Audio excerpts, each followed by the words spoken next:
Assalamu alaikum. How are you all? Welcome to the new week.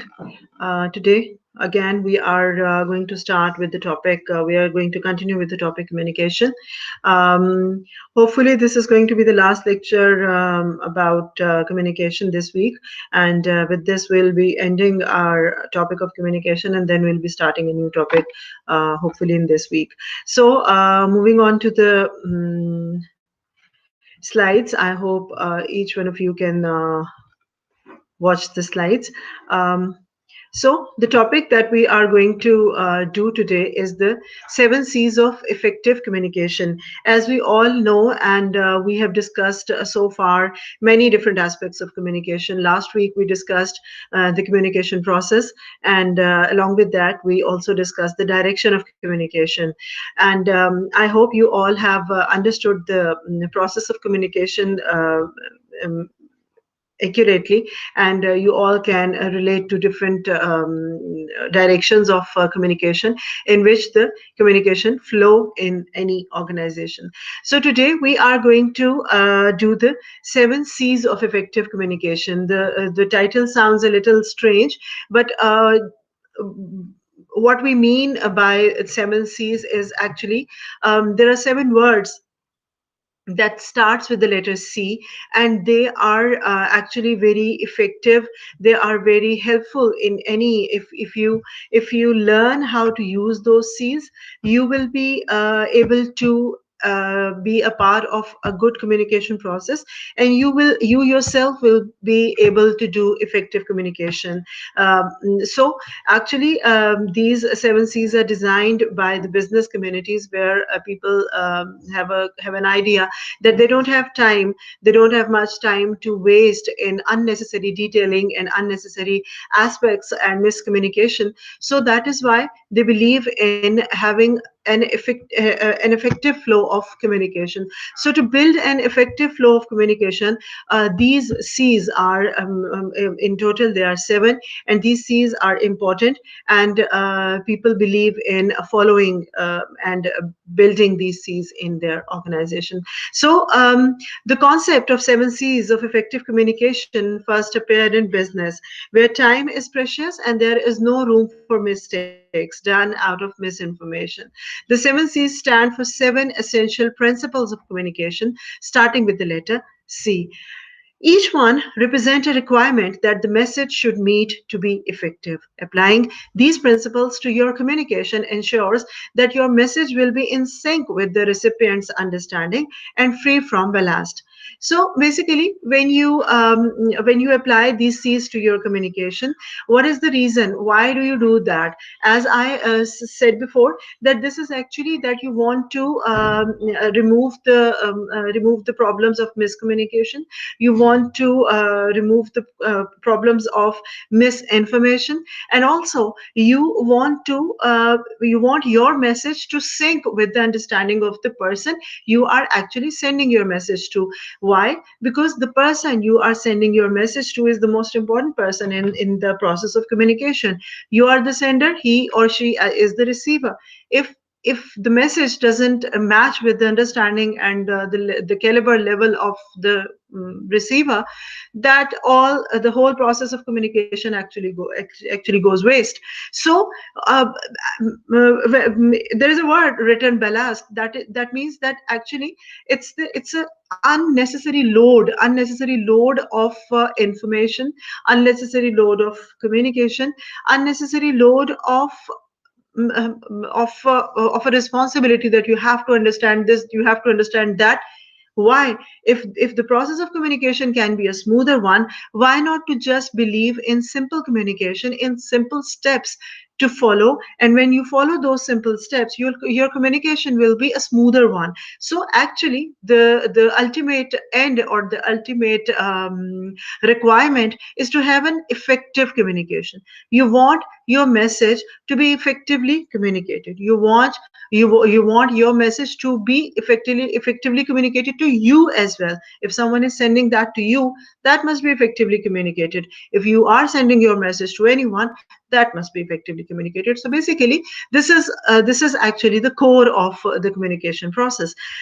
So Modern science is not much different from business in the sense that scientists face information overload. Oral presentations are the biggest problem in this respect. How many conferences or seminars have you attended where no speaker talked too fast or extended their talk over the allocated length because they wanted to squeeze too much information in too little time? Now, actually, when moving towards understanding the seven C's of communication, we actually want to know what happens in the process of communication. Why do we need these seven C's? So basically, they say it's not only the business now, it's sciences as well, where there is a lot of information. There is a lot of information to be communicated. There is a lot of information that we want to understand, that we want to get information. So basically, it's actually a process that when you go through it, you get a feeling sometimes if you attend a conference you think that speakers are speaking so much, speakers are telling us so many things. Why are they telling so many things? Why are they telling us this? Why are they telling us that? The topic on which they have to discuss, on which they want to they must tell us things, they are actually getting off track, and this off tracking actually making the things get lengthy, and they are actually getting off the point just because they are talking too much. They are telling us so many things, they are actually not relevant much. So basically what happens that we also lose interest in the topic at the first place. Secondly, we sometimes get information that is not required, and we don't actually focus on the things that we must focus on. So basically, this all is a part of this communication process. So to avoid unnecessary detailing and to avoid unnecessary things that are sometimes added into the information that is to be given and provided, we follow the seven C's. So what do these seven C's do? They actually they help us to make our message such an impactful one that when it is given, or if we receive such message, the message is given instantly. In both cases, either we are giving it or either we are receiving it. So basically that is why we believe in focusing on these seven C's. So we are going to have a look at these seven C's in a while. I know बहुत अब बेचैनी हो रही होगी. You must want you all want to know what are those seven C's. When dealing with written communication, for example, when reading research reports, scientists adapt to time shortage by skimming for key information and read in depth only the most interesting parts. In both cases, if the communication is ineffective, the main message of your work will be obscured or lost. You risk missing opportunities to be cited or invited for collaborations. So, what happens when we write? Also, it's not only the spoken things, that if you attend a conference and you have heard someone giving a speech on a topic, or presenting a paper on some topic. What happens that if he or she has gone into too much detail, you get out of focus. That detail actually starts bothering you. So in the same way, when you read something that is written for you, a research paper, for example, is written for you, and you are reading that research paper, and out of all that information that is given to you, some writers, in an attempt to shorten the things, they want to be on the point. What happens? They miss the important points. They miss writing and focusing on those important points that were actually important, and they must be giving focus on them. And on the other hand, people going into too much detail actually make their reader lose the focus. So this happens in the written information as well. When you're reading the written information, this happens there as well. So basically, in order to achieve a compactness in the message that you are giving or receiving, these seven C's are very important. So coming to the seven C's now, if you start from one side, this is one C says complete, then concise, clear, concrete, correct, courteous, considerate. So basically, when you say your message must be complete, definitely we all understand what is that complete means. Concise, clear, concrete, correct. These all words we are going to have we're going to discuss them in detail in the next slides. But keep this diagram in your mind, keep this image in your mind, because complete, concise, clear, concrete, correct, courteous, considerate, these all are the C's which go actually hand in hand. It's not that if you say that my message was quite clear, but if your message was not correct, if your message is correct, but it's not very clear, if your message is complete, but it's not very concise, if your message was courteous, but it was not very correct, it was not giving the correct information, the message was correct, but it was not considerate. So basically, what happens is all C's go together. When going through in the next slides, by going through in every C, you will see that one C is going with the other C's as well. They need other C's to be helpful for them. So if you say my message was complete, that must be concise as well. If you say my message was concise enough, that must be concrete as well. So going by one through each, you will be getting a fair, a good and complete idea what they actually are. So, coming to the first C, that is clarity. Clarity comes in our when we say clear. Clear means clarity. With the word clear, we means clarity.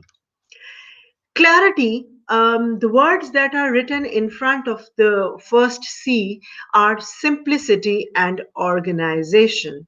When I say simple, things are definitely more clear when they are written or spoken in simple words.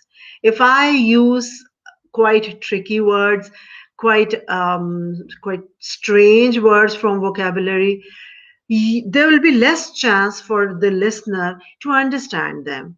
This sometimes happen that people, in an effort to show that they are very good in their speech, or they are very good in their written communication, sometimes they get into very difficult words. They use some very difficult words. So what happens that half of the message actually is not conveyed or not communicated. So simplicity is the key to clarity. So your message must be simple. And organization, what is the meaning of organization? Your message must be organized. By the word organize, what I mean is that at least when you are going to communicate something, at least start jotting down that thing in your mind first. What do you want to say first? What is that you want to discuss next? What is the thing that you want to discuss at the last? What is most important that you have to discuss? What is less important that you have to discuss? What is connected? If something is connected, that is something that if I tell you the end of the play first and the start of the play at the end, what will happen? Everything will be got mixed and confused. So what is the key to understand that? That your thing, whatever you write, whatever you speak, that must be organized. If I start telling you the seven C's straight away without telling you what is actually I'm teaching you, you will be confused. You will not get what actually I'm telling you. So basically, when I say clarity, clarity means simplicity, and simplicity means your message must be conveyed. Your vocabulary, the way you tell your message must be very simple, must be told in simple words, and also that must be organized in a nicer way. So clarity is best achieved through short, simple, and fluent sentences and paragraphs. Each paragraph should describe only one idea, and paragraphs should be organized from the bigger picture at the beginning to greater detail towards the end. Definitely. As you see, if you just look at the lecture that I've just started, in the first 3 or 4 slides, I discussed all that we are going to discuss today. And what is that? The seven C's. I didn't start with the clarity, I didn't start with the concrete, I didn't start with the considerate. No, because by starting any aspect of the bigger detail, you will not get what I'm saying. So that means in the start, the conveyor who is going to communicate, the communicator must give the bigger picture of the thing that he is going to speak in the future. So basically, so what is required is that you must speak or you must write in simple sentences. The sentences must be short, they must be fluent. When I use the word fluent, that means there must be a there must be a flow in that. Means no interruptions, no breaking downs. So when you use the fluent sentences, that automatically creates a continuity in the saying, that whatever you are saying. So, and that must be written in paragraphs. When you write things, if something is written on one or two or three continuous pages, that suddenly gives you a feeling, oh wow, it's such a long document that I have to read. But on the other hand, if you divide your written material into one, then two, and three, and four, for example, four paragraphs or five paragraphs, that makes things look easier for the reader. पढ़ना उसको उतना ही पड़ेगा, 3 सफ़े तो पढ़ने पड़ेंगे. But what happens is he might go through the first paragraph and then he goes, okay, he's the person who has written this wants to talk about the seven C's, for example. Okay, now move to the first paragraph. Okay, this is about the first C. Then move to the next paragraph. Okay, this is about the second. So now you get a connectivity in your mind as well, that what is being discussed in this document.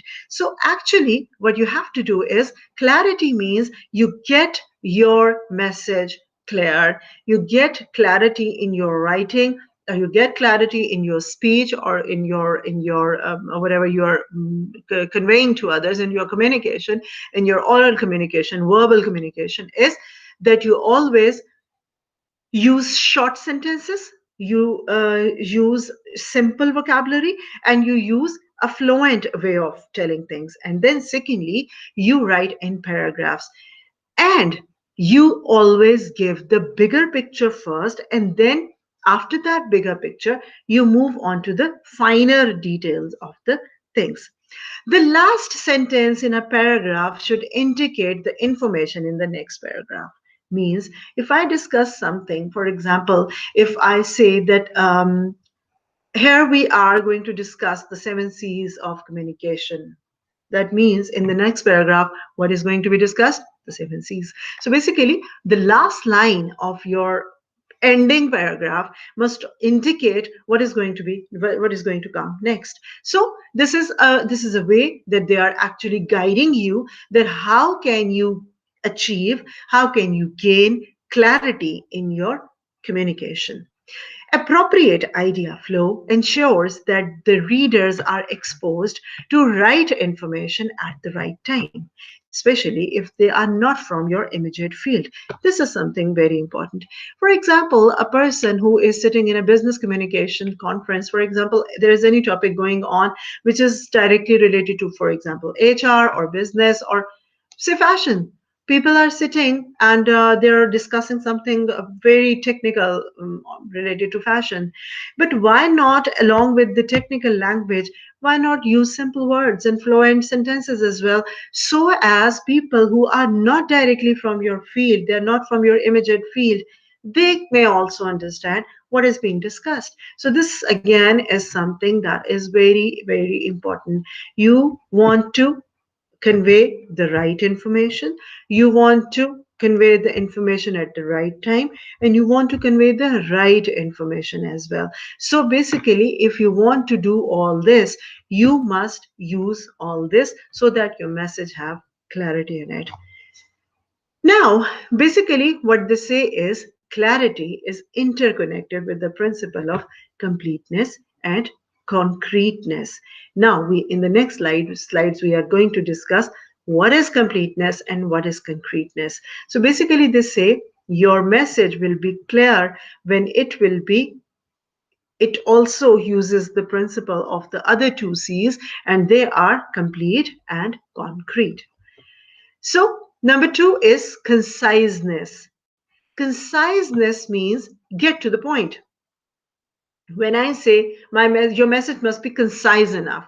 Concise enough To the point means no detailing here and there. Don't go into the unnecessary details, because when you go into the unnecessary details, what happens is your reader or your listener may get off track, that what were you telling and where have you reached. The reader will be lost as you are lost. So basically, conciseness is that your message must be to the point and it shouldn't have too much and detail of here and there. Conciseness means forming your message with minimum number of words possible without invalidating the other six C's. Avoid wordiness, repetition, and filler words or phrases such as in short, as stated before, due to the fact, that is the first study, this is the first study, as we discussed before. So these are basically the things that actually, these are the filler words, these are the filler sentences, phrases, these are the filler phrases. And sometimes these filler phrases actually, what do they do, they actually sometimes make your reader or listener off track, or sometimes what they do is that you, because of these wordiness, because of the verb, because of the repetition, because of the use of filler words, you get off track from your correct message. So conciseness means use of minimum number of words without invalidating the other six C's. Invalidating means ऐसा ना हो कि आपका message इतना concise हो कि वो correct होने से रह जाए, या इतना कंसाइज हो जाए कि वो कॉन्क्रीट ना रहे. So basically you have to be conscious of all the C's together, but at the same time, conciseness means you have to use minimum words. This is particularly important in project proposals or research papers with strict word limits. Concise message is also more appealing and comprehensible and will save time both to you and your audience. So basically, conciseness is very important when there is a when there is a word limit given. Means word limit is something that you have to complete this paragraph. You have to tell us about the abstract of your research and you have to tell us in 150 words. So what does that mean? You have to be very concise. You have to tell the reader everything, but you have to be concise at the same time. So basically, when there is a word limit given, this becomes very, very important. But at the same time, your message must be appealing as well. That in an attempt to make it very short, आप उसको unimpressive ना कर दो, उसको impressive रहना चाहिए, appealing रहना चाहिए, and it must be comprehensible as well. Comprehensible means the reader who is going to read that, he must understand what is being said or written. So basically, this is very important that your message must be comprehensible, your message must be appealing, but at the same time, it must be concise enough. Now, the concise is actually interconnected with the principles of concreteness and consideration. So, when you say that your message must be concise enough, it must be considerate as well. And what is considerate, we'll read in the next slides. And what is concreteness, we'll read in the next slides. So, coming to the concreteness now, specifics instead of generalization. Concrete से जो words इस बात समझ आती है ना, जिसे कहते हैं मजबूती. Concreteness is something that you use solid, strong, and sound words and phrases. You use the ideas that strongly that you are not going into generalizations. You're not generalizing things. You're not taking things for example. You're actually, even if you're putting examples, you're giving so sound and solid examples that they actually go with the topic that is being discussed. So basically, what is concreteness? Concreteness is using of the specific things instead of generalized things. Concrete message is like a fact sheet put to words. Means these are the facts and figures. You talk in the words, you talk in the terms that is actually having the sound and strong and solid results. They are not actually, we are not just talking about the things in general. We are talking about the things in specific, that this happens, then this happened, then this happened. You are actually telling the other person the facts of the matter. So that is actually putting the fact sheet into the words. Avoid also vague words and words with multiple meanings, such as in the future. When I say in the future, when? Tomorrow, day after tomorrow, next week, next month, next year. The future is all. Future starts from the next hour. So, even next minute. So, what is the meaning of in the future? If you are giving concrete examples, that means you're saying in the September of 2020, we are going to take this decision about something XYZ, whatever. There are several ways to do it. How many? Several has a lot of meanings. Several means 10, several means 8, several means 800. There are several. So basically, quickly, how sudden, how speedy. So quickly is a varied term. It has a lot of meanings. So basically, when you use these words which have multiple meanings, these all words actually make your study, make your writing weak. So basically, to avoid your making your work weak, use concreteness in your work. And concreteness comes by avoiding generalizations. These kind of words actually generalize your study. When you say there are several ways of doing it, or in the future we'll be discussing this, or in the future we'll be handling this, or in the future we'll be exploring this. What future? When? How? How long is it going to take? No one knows. So these kind of things actually make your paper or make your writing or make your proposal less effective. So avoid these kind of words if you want your communication to be concrete. Con- Concreteness diminishes the need to guess the meaning and the possibility of misinterpretation. Definitely, when you don't use the words that can misinterpret, definitely that means you are using the concrete words. So in the vice versa, if you are using the concrete words, this actually diminishes, or this actually avoids the chance of misinterpretation. What is misinterpretation? किसी बात को गलत समझना. आप किसी बात को, if 20 people are sitting in a hall and I'm saying there are several methods of doing it, one may get an interpretation of 10, one may get an interpretation of 1,000, some may get an interpretation of 20, 200, whatever. So as many minds, as many misinterpretations. So to avoid that, why not to give a concrete word that there are, in my view, till now, there are 6 ways of doing it. So everyone will have an answer. Yes, there are 6 ways of doing it so far, because you have told so far. As far as I know, there are 6 ways of doing it. So these are the concrete words. You are actually believing in what you are saying. So when you believe in what you say, you definitely convey in what you say and what you mean. You convey the right meaning of your saying. So completeness is interconnected with clarity, conciseness, and consideration. So if we go back to the clarity and conciseness, what did clarity said? Clarity said your message must be simple, that must be organized. That means if your message must be clear, that must be concise as well.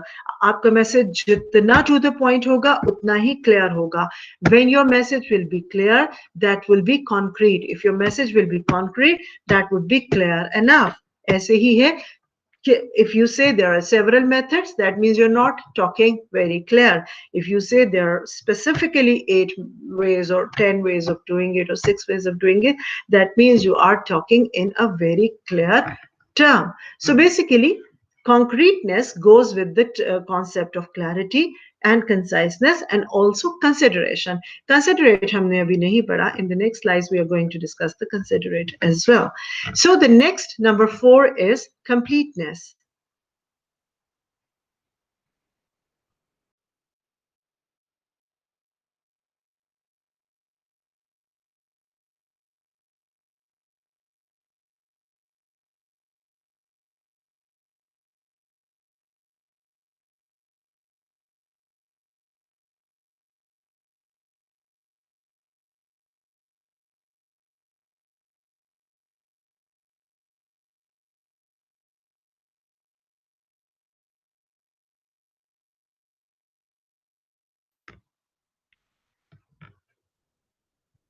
Okay, so coming to the fourth point, that is completeness.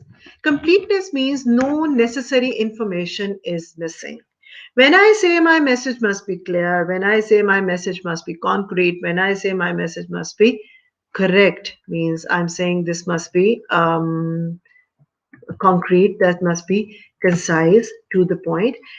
ऐसा ना हो कि अपने message को concise करते करते I miss some necessary information. So that means when you make your message concise, at the same time, your message must be complete as well. A complete message should convey all facts required by the audience. In interdisciplinary research, for example, your reviewers might be from another field.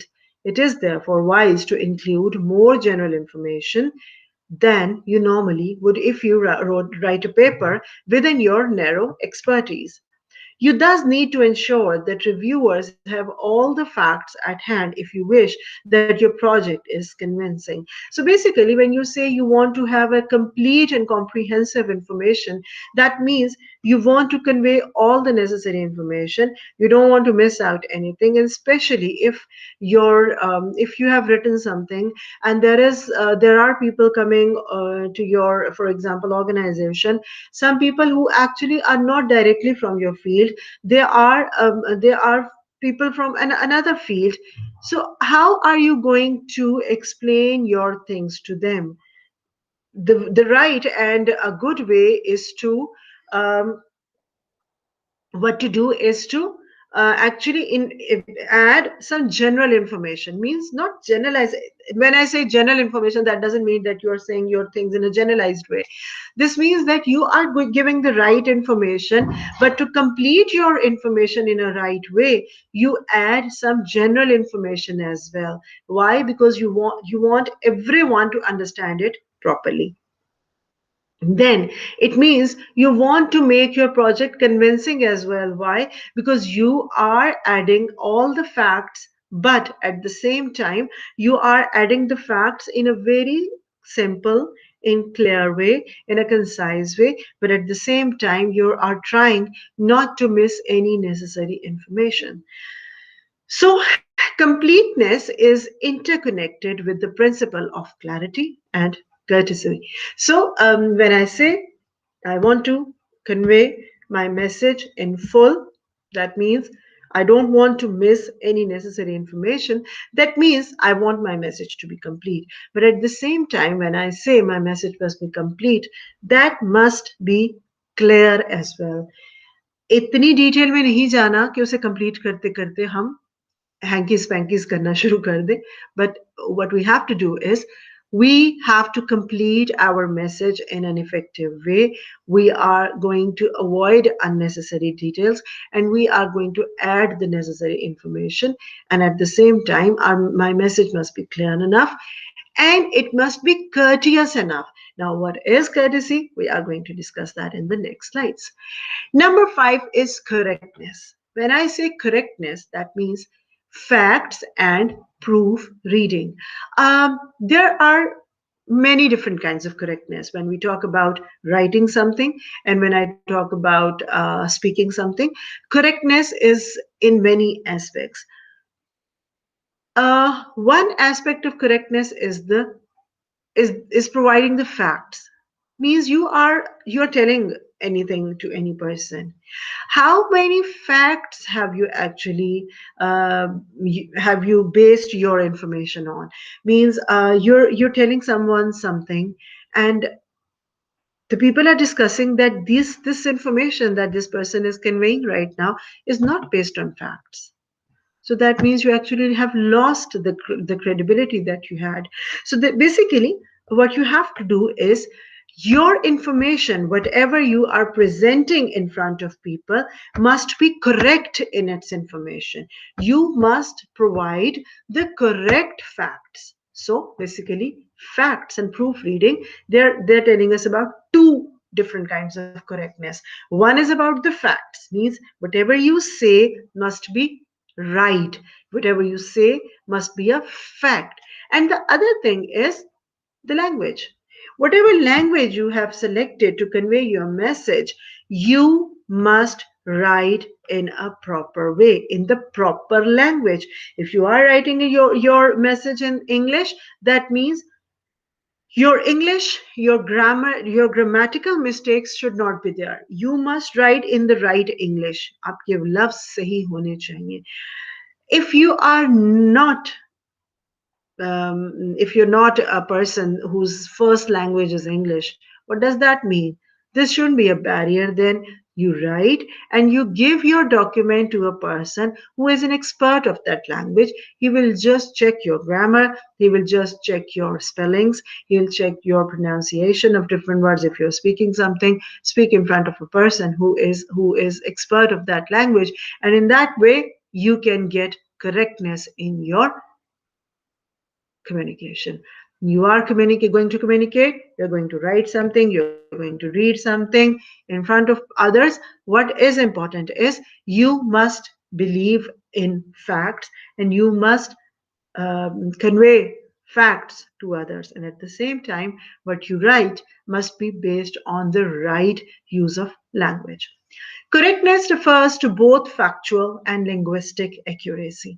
All the information you provide needs to stem from valid, reliable, and credible sources that can be located. So basically, whatever you write or whatever you read, give your references at the end. Why? Because that would be helpful for the reader to understand that the source that you have actually used to collect that information is a valid source, is a reliable source, and is a credible source. So basically, the sources that you use to collect your information and to present your work must all be valid, reliable, and credible. Correctness is fundamental in discussions where your claims need to be supported with facts and figures. Definitely, when you present your work somewhere, that must be supported with the right facts and figures. If it doesn't, that means your work is weak. And what does that mean? Your work is not concrete. See, concreteness in work comes when your work is correct. So basically, correctness is very strongly connected with the concreteness. So finally, you should always check your writing for typing, spelling, and grammatical errors. If English is not your mother tongue, it is wise to consult professional language editing services. They are available everywhere in the world, because English is a universal language. You communicate all over the world in this language. But this is not at all compulsory and important that in every country there must be people who understand English.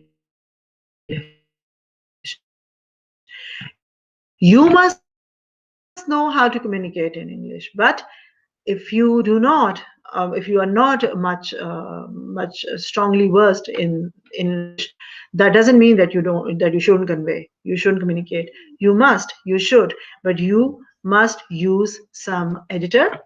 You must speak in front of a person first in that language, because he or she will be a good source for you to get to the right thing, as far as the grammar, as far as the typing, as far as the spellings, and the use of the correct formation of sentences. Is this all is concerned, that editor can help you a lot in that. Correctness is interconnected with the principle of consideration. So now, what is consideration? We are going to discuss that. Number 6 is courtesy. Courtesy is stepping into audience. That means if you want to feel something truly, you must go into that specific situation where that other person is. Only then you can understand what he or she is passing through. If you want to feel the freeze of the outside winter, you have to go into that freeze so as to understand what actually that cold is telling you. So basically, stepping into audience shoes means that is courtesy. So what is courteous message? Courteous message is written from the viewpoint of the audience. If you prepare a seminar about your latest discovery, you will need to provide background information for your students, but you can skip those and get right to the details for your coworkers. Messages for general public should always highlight the societal benefits of your research. Courtesy requires some thinking about what the audience knows or doesn't know and forming the message accordingly. However, it is also a way of showing respect as well. Okay, I guess we discussed this thing in some earlier topics as well when we were discussing management. When we discussed the verbal and non-verbal communication, in that lecture, we also discussed that. When I say stepping into audience shoes, basically this means that whoever is your audience, whoever you are actually presenting your work in front of, do you think whatever you are saying, they are able to understand that? If they are not, kindly don't speak to them those words and phrases or that piece of information that is either irrelevant to them or either that is not not understandable by them. So, for example, you are actually going to talk to the laborers of your for example, you have a stitching unit and you're going to talk to this laborers of stitching unit. Should you talk in English? That would be disrespectful to them because you are going to show them a way that they don't know. But I'm showing that I know English and I'm speaking in English. But what is the use of talking in English if you think that they do not understand? So basically, when and another thing, if you talk to them about the GDPs, or if you're talking about the growing economy of the country, or the company is investing so much and the company is getting that profit in a year, and what do you think that is that the is that the group of people who are going to understand what you're talking about? No, they would not. So that means, as an example, if they have given an example that, for example, if I'm talking about something that I think when I must talk to the students about that topic, I must add all the initial information about that topic. Because why? I know they are students, they don't know what that process is. But what if I'm talking to my colleagues? If I'm talking to my co-workers, should I add that initial detail? No, that would be of no use to them. If I will be adding that 15 minutes information lecture, they'll be put off. They'll be saying, we know that. Why are you telling us about that? That means you must be courteous enough to see who are you talking to, who are you sending your document to. So basically, when you write, when you speak, you must be courteous enough whom you are talking to, or whom you are sending your message to. So basically, this not only saves your time, this not only actually make your communication successful, but this also is a way to show respect to your um, to your colleagues, to the people who are actually you are communicating. So this is very important, that you must be courteous enough when you are communicating with the others. I hope you understand what is courtesy. Courtesy is interconnected with the principle of completeness. Yes, completeness means you want to complete your information by all means.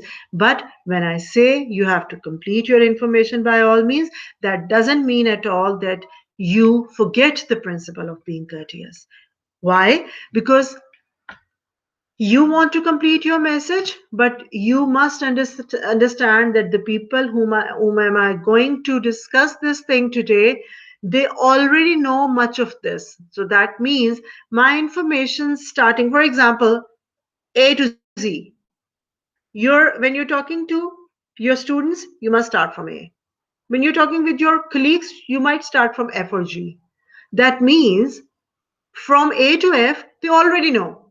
They are your co-workers. They're almost at the same educational and experience level where you are standing right now. So basically, in order to complete your message, don't always start from A. Why? Because you must know who are you talking to. If you're presenting your work in front of your co-workers, avoid that unnecessary detail that if you go into that, your audience will lose their interest.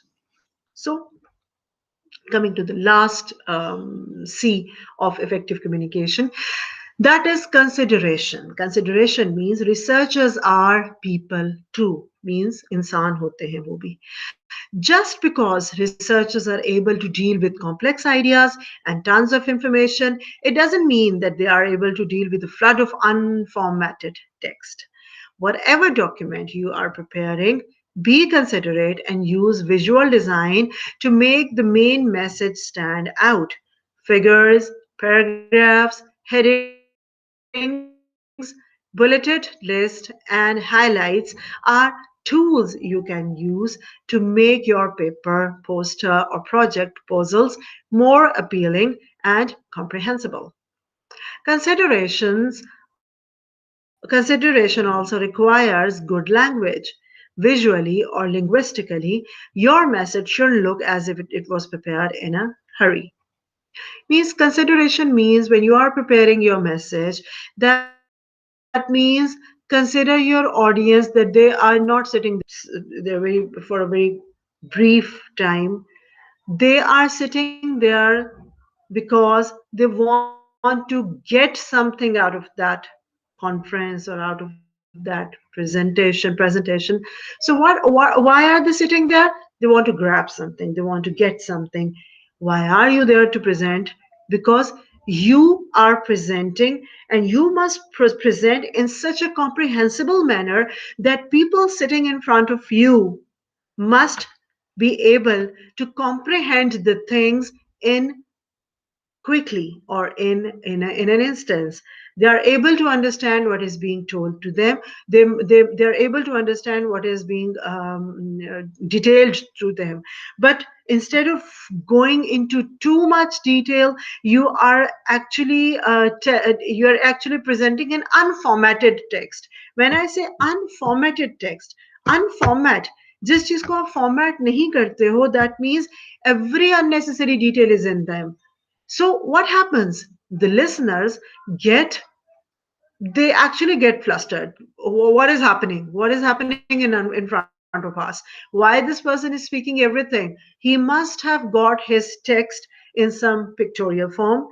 Visually आपका message जितना भी added होता है, जितना strong होता है, it actually aids your spoken words. So basically, when you use headings, when you write your work in paragraphs, when you use bullets, when you highlight some areas, that means if you write something, or if you're speaking something, if you're giving a speech, if you're presenting a paper, why not to make some visual aids for that? If you're presenting your paper in writing, why not to highlight some areas? Why not to give bullets to some areas? Why not to divide your work into different paragraphs, so that that would be easier for your audience, that would be easier for your readers to comprehend what you're saying. So always write, or always speak in that manner that the people listening to you or people reading to your work, they they understand, and they understand in a short while what actually you are telling. Only then they will be able to